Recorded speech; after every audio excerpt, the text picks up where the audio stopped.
Assalamualaikum warahmatullahi wabarakatuh. Yang saya hormati Ibu pengampu saya yang ada di apotek, Ibu Nur Ulia Fadriah Esram APT, dan Bapak Muhammad Zaini SPD MPD selaku pembimbing saya yang ada di sekolah.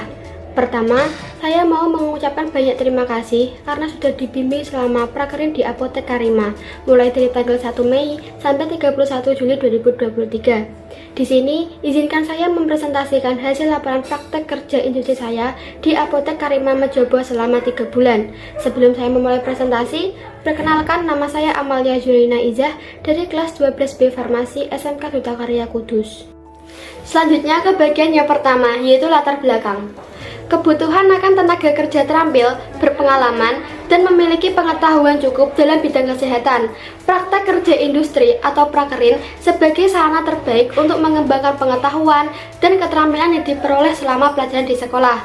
Prakerin memungkinkan siswa memberikan pelayanan kesehatan di bidang kefarmasian. Undang-Undang Nomor 36 Tahun 2009 tentang Kesehatan menegaskan pentingnya pengetahuan dan keterampilan bagi tenaga kerja di sektor kesehatan. Selanjutnya, ke bagian tujuan dan manfaat. Tujuannya, yang pertama, membentuk kepribadian siswa yang kreatif, mampu bekerja dalam tim, dan bertanggung jawab terhadap pekerjaan. Yang kedua, memotivasi siswa untuk bersaing dalam dunia kerja. Yang ketiga, mempersiapkan calon tenaga ahli farmasi yang profesional, handal, dan mampu menghadapi tantangan. Adapun manfaatnya, yang pertama, siswa dapat mengetahui dan mengenal berbagai macam sediaan obat dan alat kesehatan yang tersedia di apotek. Yang kedua, siswa dapat meningkatkan rasa percaya diri, sehingga mereka berani menentukan langkah dan mengambil keputusan kemana akan kerja. Yang ketiga, menumbuhkan rasa kekeluargaan antara pihak sekolah dengan pihak apotek. Selanjutnya, pengertian dari apotek. Menurut keputusan Menteri Kesehatan Republik Indonesia, Kemenkes RI nomor 1332 Menkes SKX 2002 tentang perubahan atas peraturan Menkes RI nomor 922 Menkes per X 1993 mengenai ketentuan dan tata cara pemberian izin apotek. Yang dimaksud dengan apotek adalah suatu tempat tertentu, tempat dilakukan pekerjaan kefarmasian, penyaluran perbekalan farmasi kepada masyarakat. Kemudian, tugas dan fungsi apotek. Tugas dan fungsi apotek menurut Peraturan Pemerintah Nomor 51 Tahun 2009 sebagai berikut. Yang pertama, tempat pengabdian profesi apoteker yang telah mengucapkan sumpah jabatan. Yang kedua, sarana yang digunakan untuk melakukan pekerjaan kefarmasian. Yang ketiga, sarana pembuatan dan pengendalian mutu sediaan farmasi, pengamanan, pengadaan, penyimpanan, dan pendistribusian atau penyaluran obat, pengelolaan obat, pelayanan obat atas resep dokter, pelayanan informasi obat, serta pengembangan obat, bahan obat, dan obat tradisional. Yang keempat, sarana yang digunakan untuk memproduksi dan distribusi sediaan farmasi antara lain obat, bahan baku obat, obat tradisional, dan kosmetika. Kemudian ada jenis obat dan penggolongan. Yang pertama, ada obat bebas. Adalah obat yang dapat dijual secara bebas di pasaran dan dapat dibeli tanpa resep dokter. Contohnya ada paracetamol, Bodrek, dan Sanmol. Yang kedua ada obat bebas terbatas. Adalah obat yang dapat dibeli secara bebas tanpa resep dokter, tetapi biasanya ditandai dengan peringatan khusus pada penggunaannya. Contohnya ada CTM, Neozep, dan Decolgen. Obat keras adalah obat yang hanya dapat diperoleh dengan resep dokter. Contohnya amoxicillin, rifampicin, dan renabetik.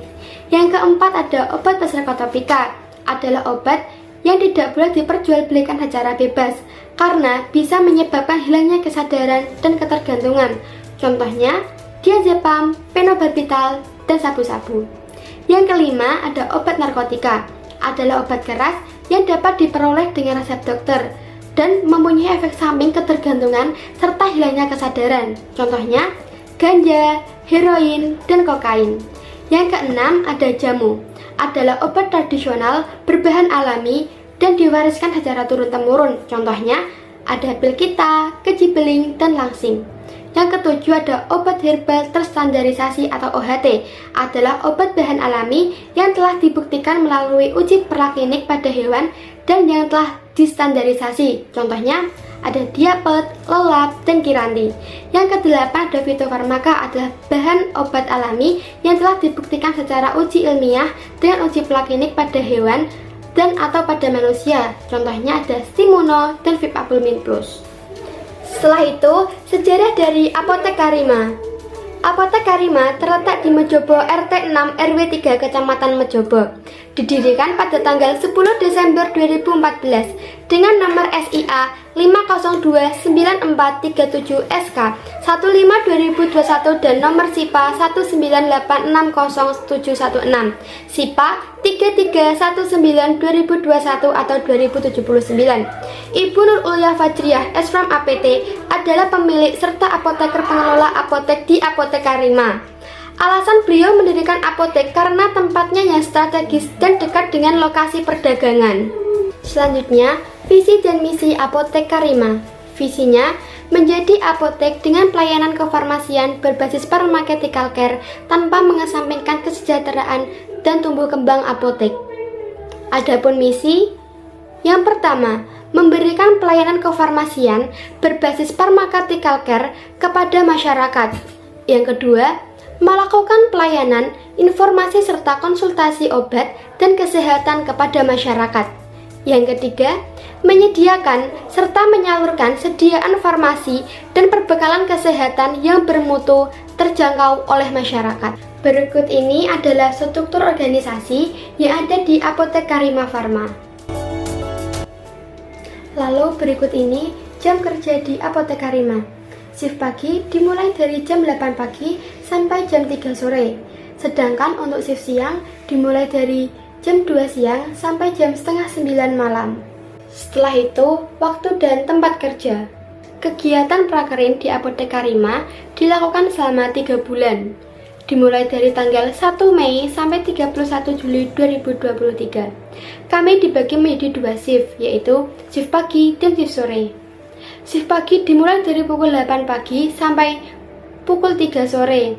Sedangkan untuk shift siang dimulai dari pukul 2 siang sampai setengah 9 malam. Selanjutnya masuk ke bagian pengelolaan barang. Yang pertama, perencanaan barang, yaitu dalam membuat perencanaan pengadaan sediaan farmasi, alat kesehatan perlu diperhatikan pola penyakit, pola konsumsi, budaya, dan kemampuan masyarakat. Tujuan dari perencanaan adalah agar proses pengadaan obat atau perbekalan farmasi yang ada di apotek menjadi lebih efektif dan efisien sesuai dengan anggaran yang tersedia. Yang kedua, pengadaan barang, yaitu kegiatan yang bertujuan agar tersedia sediaan farmasi dengan jumlah dan jenis yang cukup dengan kebutuhan pelayanan. Pengadaan yang efektif merupakan proses mengatur berbagai cara, teknik, dan kebijakan untuk membuat keputusan tentang obat-obatan yang akan diadakan, baik jumlah maupun sumbernya. Yang ketiga, penerimaan barang. Penerimaan adalah kegiatan untuk menjamin kesesuaian jenis, spesifikasi, jumlah, mutu, waktu penyerahan, dan harga yang tertera dalam kontrak atau pesanan. Penerimaan merupakan kegiatan verifikasi atau penerimaan penolakan, dokumentasi, dan penyerahan yang dilakukan dengan menggunakan checklist yang sudah disiapkan untuk masing-masing produk. Yang keempat, penyimpanan barang, yaitu obat atau bahan obat yang harus disimpan dalam wadah asli dari pabrik. Wadah harus memuat nama obat, nomor bed, dan tanggal kadaluarsa. Semua obat atau bahan obat harus disimpan pada kondisi yang sesuai, sehingga terjamin keamanan dan stabilitasnya. Sistem penyimpanan dilakukan dengan memperhatikan bentuk sediaan dan indikasi obat. Pengeluaran obat memakai sistem FIFO dan FIFO. Lalu, kesimpulan dan saran.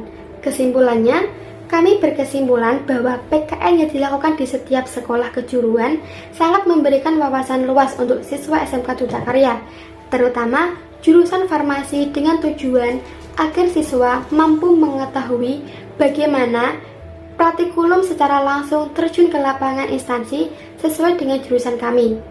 Dan agar siswa tahu bahwa setelah mereka lulus sekolah, mereka akan menghadapi dan menekuni pekerjaan tersebut. Dan berharap bahwa praktek kerja industri atau prakerin ini merupakan wujud untuk para siswa berlatih agar kelak nanti setelah bekerja, mereka tidak kaget dan sudah mempunyai bekal untuk bekerja. Adapun sarannya, yang pertama, pelaksanaan praktek kerja industri atau prakerin dilaksanakan waktu yang lebih lama, agar siswa-siswi lebih dapat memahami perannya di bidang kefarmasian sebagai seorang asisten apoteker. Yang kedua, diharapkan kegiatan seperti ini dapat berlangsung seterusnya, guna dapat memberikan bekal tambahan bagi siswa-siswi SMK Cipta Karya Kudus agar mampu bersaing dalam dunia kerja dan mampu mencetak siswa-siswi yang profesional di bidang kefarmasian, sehingga membawa nama baik sekolah. Yang ketiga, sebaiknya dalam menempatkan siswa saat prakerin berada di wilayah tempat tinggal siswa. Berikut ini adalah kegiatan yang saya lakukan pada waktu prakerin di Apotek Karima mulai dari bulan Mei sampai Juli 2023.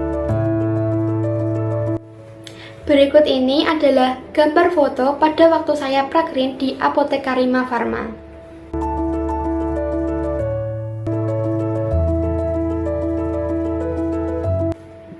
Berikut ini sumber referensi yang saya gunakan dalam membuat laporan praktek kerja industri saya. Sekian presentasi dari saya yang telah saya sampaikan. Mohon maaf jika ada kesalahan kata dan kekurangan dalam penyampaiannya. Saya ucapkan terima kasih. Wassalamualaikum warahmatullahi wabarakatuh.